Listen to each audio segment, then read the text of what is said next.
역대하 8장 1절로 10절 함께 봉독합니다. 솔로몬이 여호와의 전과 자기의 궁궐을 20년 동안에 건축하기를 마치고 후람이 솔로몬에게 되돌려준 성읍들을 솔로몬이 건축하여 이스라엘 자손에게 거기에 거주하게 하니라. 솔로몬이 가서 하맛소바를 쳐서 점령하고 또 광야에서 다드모를 건축하고 하맛에서 모든 국고성들을 건축하고 또 윗 베토론과 아랫 베토론을 건축하되 성벽과 문과 문빗장이 있게 하여 견고한 성읍으로 만들고 또 바알랏과 자기에게 있는 모든 국고성들과 모든 병거성들과 마병의 성들을 건축하고 솔로몬이 또 예루살렘과 레바논과 그가 다스리는 온 땅에 건축하고자 하던 것을 다 건축하니라.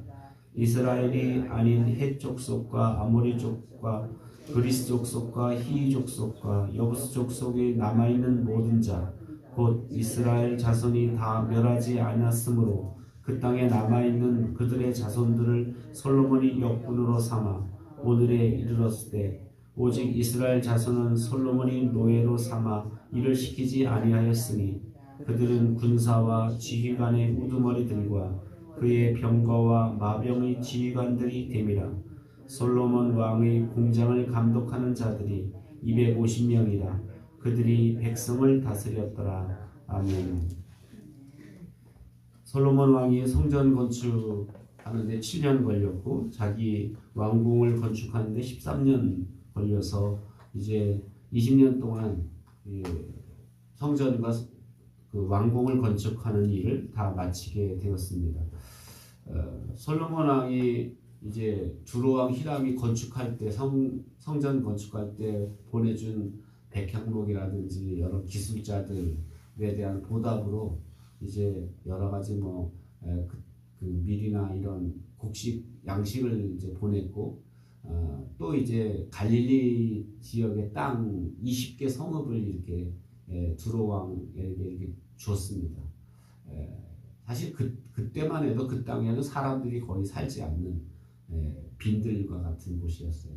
그런데 두로왕 히람이 와서 이렇게 그 솔로몬이 선물로 준 20개 성읍을 갈릴리 땅을 이렇게 돌아보니까 사람이 살만한 땅이 아니야. 그러니까 이건 됐다 해서 솔로몬한테 다시 돌려줍니다.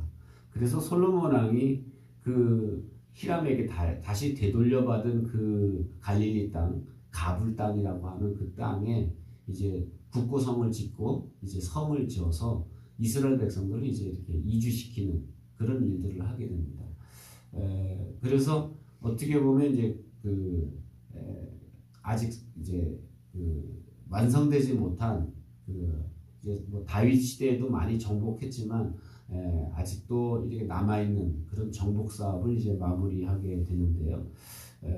뿐만 아니라 여기서 이제 말하는 국고성이라는 건 뭐냐면 국가에 필요한 물건들을 이렇게 넣어놓는 창고성을 말합니다. 그러니까 여기는 불량미를 갖다 넣을 수도 있고요. 여기다 무슨 무기 같은 것을 이렇게 보관하는 그런 성을 우리가 국고성이라고 하는데 그런 국고성을 이제 갈릴리 땅에 짓게 됩니다.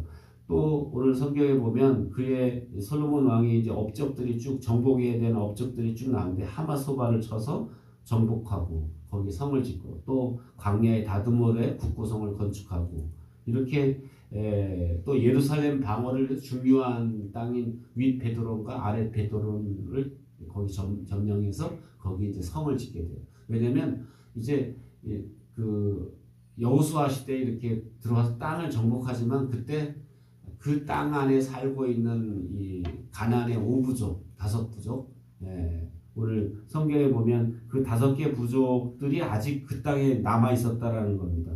그래서 7절 보면 이스라엘이 아닌 헷 족속과 아모리 족속과 그리스 족속과 히위 족속과 여부스 족속 이 5개 부족이 아직도 그 땅 안에 살고 있었기 때문에 뭔가 이들을 이제 완전하게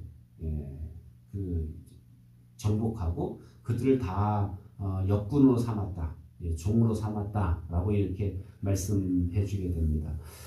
그리고 이제 솔로몬 왕이 또 마지막으로 한 것이 뭐냐면 그 안에 있는 모든 이제 그 가나안 족속, 가나안 원래 5개 부족을 다 이제 점령해서 이제 국방을 튼튼하게 하는. 그러니까 원래 하나님께서 이제 명령하신 것이 결국은 솔로몬 때에 대해서 이제 완성됐다라는 거죠. 너희들이 그 땅을 들어가든 다 진멸하고 몰아내라 라고 이제 말씀하셨는데, 솔로몬 시대 때 거의 이제 이런 것들이 완성되고, 그러면서 솔로몬 왕이 특이한 것은 뭐냐면 그 자기 백성 이스라엘 족속에는 아무도 이제 노예로 삼지 못하도록, 종을 삼지 못하도록. 왜냐하면 이것도 역시 율법이 그렇게 말씀하셨기 때문에 너희 중에 누구도 너희 형제를 노예로 삼지 못할지니라 라고 이렇게 말씀하셨기 때문에 이스라엘 백성 중에는 아무도 노예로 쓰지 못하도록, 이렇게 삼지 못하도록 이렇게 하고, 결국 하나님이 말씀하신 대로 정복하지 못했던 가나안 땅을 이제 완전하게 정복해서 하나님의 뜻을 이루어 나가는 그런 모습을 보게 됩니다.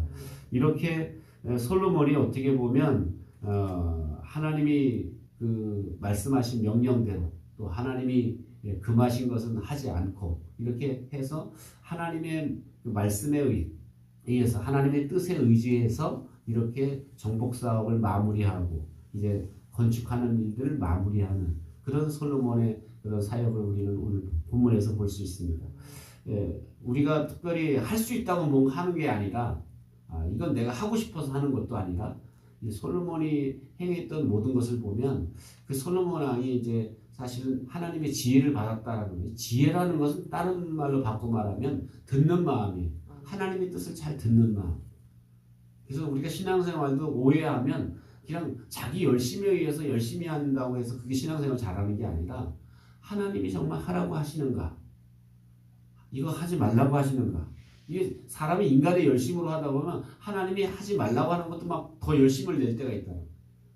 이거는 사람이 볼 때는 저 사람 참 열심히 한다라고 이렇게 생각할지 모르지만, 그거는 하나님 보실 때는 아니라는 거예요.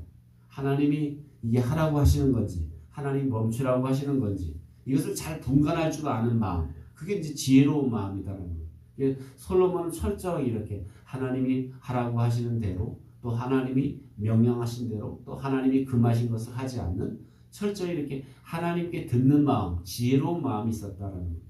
오늘 우리에게도 필요한 게, 저는 신앙생활 하면서 우리에게 필요한 게 이런 마음이다.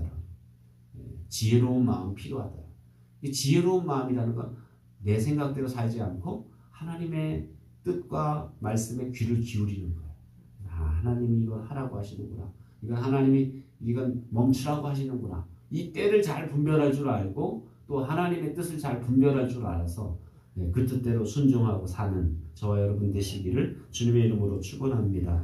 기도하겠습니다. 말씀을 기억하면서, 우리가 세상 사람들은 자기 힘의 논리에 따라서 살아가지만 우리는 하나님의 백성들로 오직 말씀의 다스림을 받고 말씀에 귀를 기울이고 하나님 말씀이 이끄시는 대로 순종하는 그런 삶을 살게 해달라고 기도하고, 여러분 자신의 기도 제목을 놓고 기도하겠습니다. 사랑과 은혜가 풍성하신 하나님 아버지, 은혜와 사랑을 감사